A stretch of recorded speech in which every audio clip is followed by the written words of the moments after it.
नमस्कार।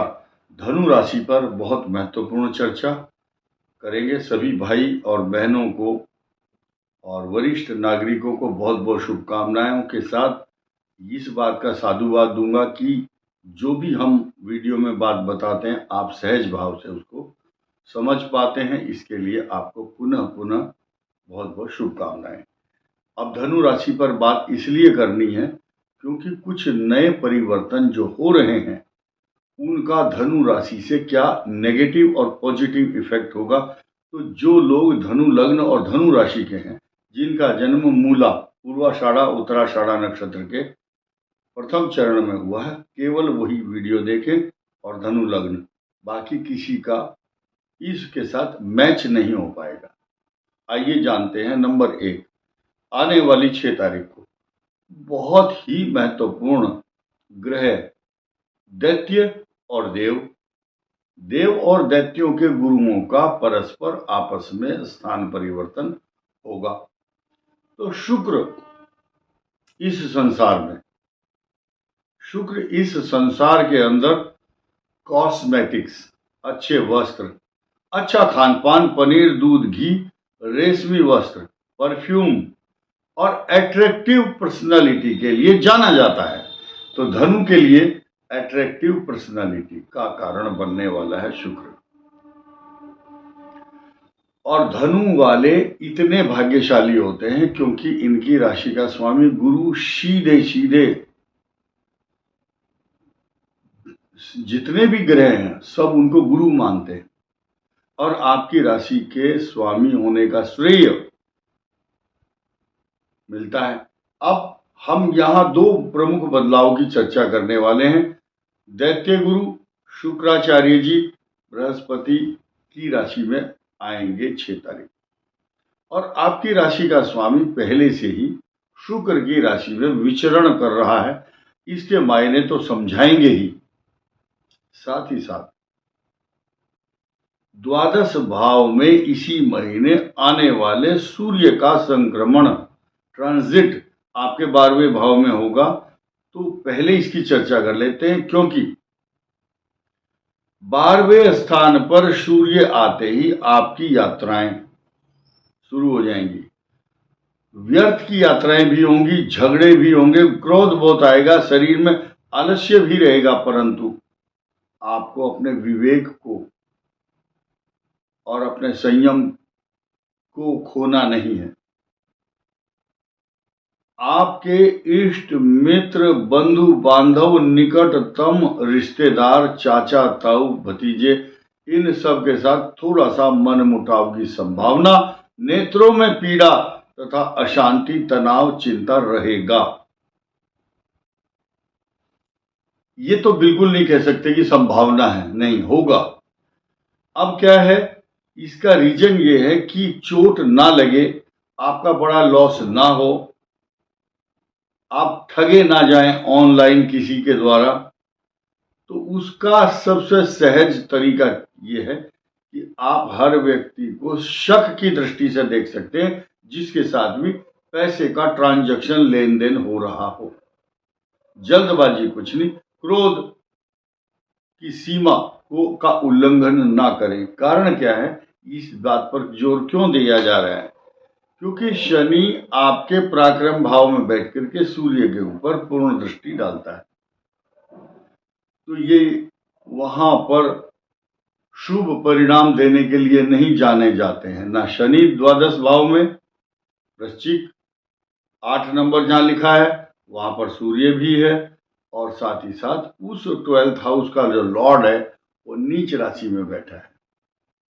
उसका सीधा सीधा कॉम्बिनेशन षडाष्टक योग शनि के साथ, जो आपकी धन कुटुंब वाणी भाव का स्वामी भी है।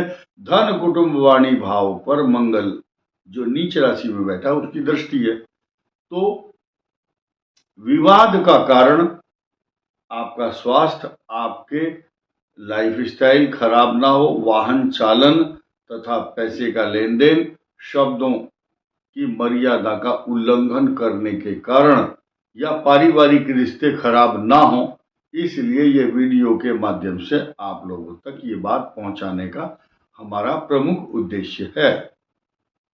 अब आइए, आपके पहले से ही रात की नींद और दिन का चैन छीनने के लिए असुरक्षित इनसिक्योर्ड फीलिंग देने वाले दो ग्रह केतु और राहु 180 डिग्री आपके चतुर्थ भाव में बैठे हैं।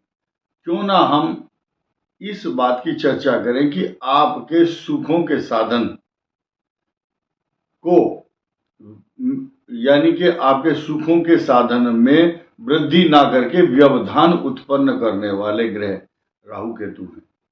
और हम इस बात को ज्यादा हाईलाइट करने वाले हैं कि आपके चतुर्थ भाव का स्वामी भी बृहस्पति है, लगन का स्वामी भी बृहस्पति है, वो चला गया छठे भाव में, आपके शुक्र की राशि है।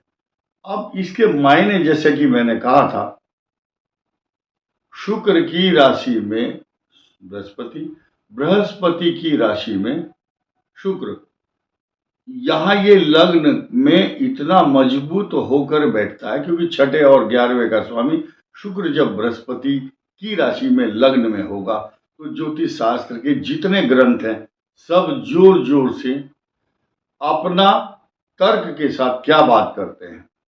एक श्लोक में बात खत्म होती है। लग्ने शुक्रे बुधो यस्य यस्य केंद्रे बृहस्पति 10वें अंगारको यस्य स जाता कुल दीपकः। अष्टम भाव के ग्रह खराब होते हैं, छठे के भी होते हैं, लेकिन शुक्र के बारे में कहा गया लग्ने शुक्रे बुधो यस्य। अगर लग्न में शुक्र नहीं है तो वो सुशोभित नहीं होता, और लग्न में शुक्र आ जाए तो सुशोभित होता है। मान सम्मान, अलंकरण, अच्छा साज सज्जा, अच्छे वस्त्र, जहां से भी निकलेगा लोग उसकी तरफ देख करके आश्चर्यचकित और उसकी पर्सनालिटी को देख करके, अच्छे व्यक्तित्व को देखकर, अच्छे संस्कारित व्यक्ति होने का आकलन स्वयं ही कर लेते हैं। जिसे आपने कहानी सुनी, कहानी नहीं, एक कहावत, लिफाफे को देखकर मजबून क्या हो सकता है उसकी पहचान हो जाती है, उसके अंदर ड्राफ्ट क्या होगा। ठीक इसी प्रकार उसके आचार विचार व्यवहार संस्कार, way of talking living thinking everything is up to the mark, क्योंकि शुक्र जो है शालीन, व्यवहारिकता और अच्छे संस्कारों से युक्त बनाता है मनुष्य को। यहां हम द्वादश भाव की चर्चा की, नुकसान से बचना है, अगले 1-1.5 महीना चोट से बचना है। कुछ जो छात्र गेंद खेलते हैं या पटाखा छोड़ते हैं, ऐसा कोई रिस्की काम ना करें जिससे आपकी आंख में प्रॉब्लम हो या चोट लगने की संभावना हो। 12वां भाव पैरों का भी है, पैरों में कष्ट, एलर्जी, एक्जिमा, बीपी बढ़ना। 12वां भाव जो सूर्य है वो ब्लड प्रेशर, रक्तचाप बढ़ाता है, छठे भाव में भी बढ़ाता है। तो हम इस बात पर जोर ज्यादा क्यों दिया? कारण क्या है कि रिस्क और जोखिम और बीमारी और अशांति, तनाव, अचानक आने वाली परेशानी का स्थान है अष्टम। अष्टम भाव में नीच राशि का मंगल बैठा हुआ है। पेट के रोग से लेकर के इन्फेक्शन तक, बीमारी और प्रोस्टेट प्रॉब्लम, लीवर से संबंधित समस्या, किडनी से संबंधित समस्या उत्पन्न करने वाला जो ग्रह, क्योंकि पंचमाधीश है, पंचम का स्वामी अष्टम में नीच में बैठ गया, और देखिए उसका रिलेशन है सीधा, सूर्य भी मंगल की राशि में ही है, शनि से दृष्ट है, इसलिए इस बात को गंभीरता से लेना परम आवश्यक है। सूर्य को जल देना ये आपके लिए अच्छा रहेगा। कारण क्या है? आपके भाग्य स्थान का स्वामी सूर्य है। सूर्य भाग्यम फलति सर्वत्र न विद्या न च पौरुषम। सूर्य की उपासना आपके भाग्य स्थान का स्वामी, ऐसा करने से आपके ऊपर आने वाले संकट, परेशानी, तनाव, चिंता और लॉस से बच पाएंगे। साथ ही साथ ओम विष्णवे नमः, बृहस्पति की पूजा, केले के वृक्ष को सींचना, तथा ओम नमो भगवते वासुदेवाय 12 अक्षरों का मंत्र है। ओम नमो भगवते वासुदेवाय। चतुर्थी विभक्ति लगी हुई है, यहां तक रुक जाएं आप। कुछ लोग ऐसी गलती करते हैं, ओम नमो भगवते वासुदेवाय बोलने के बाद फिर बोलेंगे नमः। नो, 12 अक्षरों से उस मंत्र को अशुद्ध मत करो। इस वीडियो में इतना ही। धन्यवाद। नमस्कार।